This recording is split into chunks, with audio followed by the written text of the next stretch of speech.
Hi guys, welcome back to my channel Banerjee Mantra. तो सरिता जी ने काफ़ी कुछ क्लियर किया इस जो करंट कंट्रोवर्सी चल रही है इसके बारे में।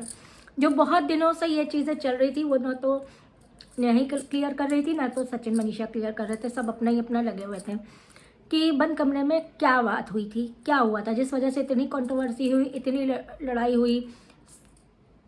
सचिन इस मुद्दे को बार बार किसी दूसरी तरह से कहे उछालने की कोशिश कर रहा था।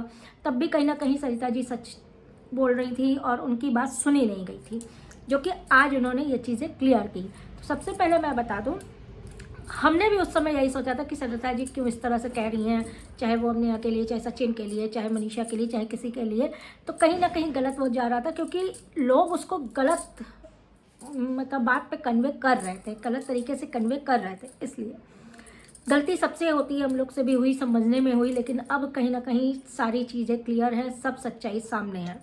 सरिता जी ने उस दिन की जो बात की वो बात ये थी कि काफ़ी ज़्यादा इन लोग का जो भाई बहन बन के क्लोज होना था नेहा और सचिन का, उस पर कहीं ना कहीं मनीषा को कुछ और लगता था, खराब लगता था। कहीं ना कहीं वो जान रही थी, समझ रही थी। तो उसने अपने पति को अकेले में ना कहने की बजाय उसने जो है ये चीज़ें, ये मुद्दा सरिता जी के कान में उठाया कि मुझे ये पसंद नहीं है इतना ज़्यादा मेरे पति के क्लोज होना, या इतना ज़्यादा मेरे पति के ऊपर अधिकार जताना। समझे आप? कोई मतलब जैसे बहुत ही ज़्यादा, हमसे भी ज़्यादा अधिकार, हमसे भी ज़्यादा वो, ये चीज़ें हमें नहीं पसंद है। तो ये चीज़ जब सरिता जी बताने के लिए सोची तो वो कमरे में ले गई, कमरे के अंदर बाथरूम में ले गई नेहा को, और तब उन्होंने कहा कि मनीषा इस तरह से सोचती है तो तुम अच्छा हो ये हो कि एक डिस्टेंस मेंटेन रख करो। एक जो डिस्टेंस होता है ना कि हाँ, कोई भी रिश्ता, चाहे भाई बहन का ही रिश्ता क्यों ना, एक डिस्टेंस मेंटेन करो।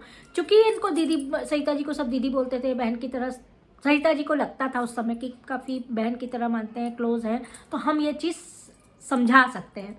और उन्होंने बहुत अच्छे से समझाने की कोशिश की। चूँकि उनको बहुत बुखार था, सर में बहुत दर्द था, गोली खा के वो सो गई।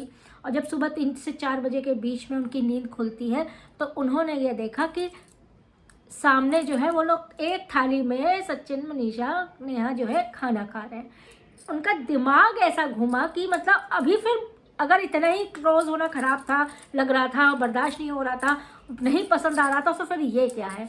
तो ये चीज़ें उनके दिमाग में खटकी और वो कुछ कहने, सुनने और बोलने की स्थिति में ही नहीं रही।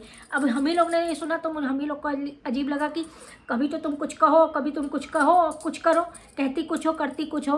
तो ये चीज़ें बोल के कौन बुरा बना? सरिता जी बुरी बनी, सरिता जी को बुरा बना दिया गया। तो ये चीज़ जब उन्होंने क्लियर की तो कहीं ना कहीं हम लोग को हर चीज़ समझ में आई।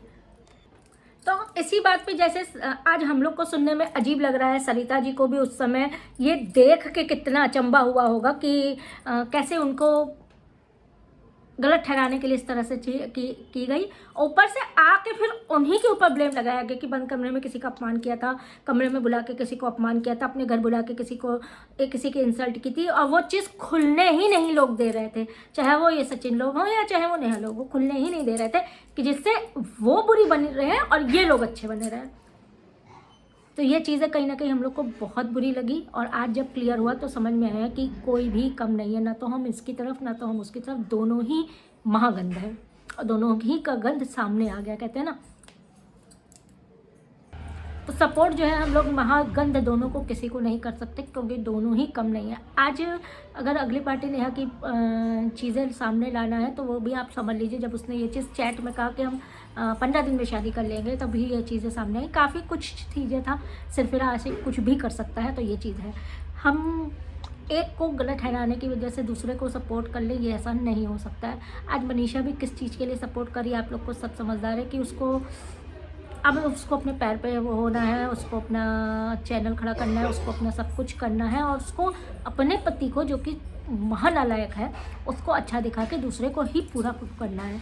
अगर बोलना है तो अगर माफ़ी मांगनी है, माफ़ी का जो झंझट चल रहा है उस पर भी हम ये कह सकते हैं कि अगर तुमने अपने पति को माफ़ कर दिया तो उनको भी आशीष जी ने माफ़ कर दिया। जिसको पूछना हो आशीष जी से जाके पूछ सकता है, जाके उसको सुमित जी ने भी माफ़ी मांग दी। ज़्यादा से ज़्यादा नेहा यही कर सकती, भैया सुमित से भी एक कम्युनिटी डलवा दे कि मैंने अपने पति को माफ़ कर दिया है, मैंने अपने होने वाली पत्नी को माफ़ कर दिया है।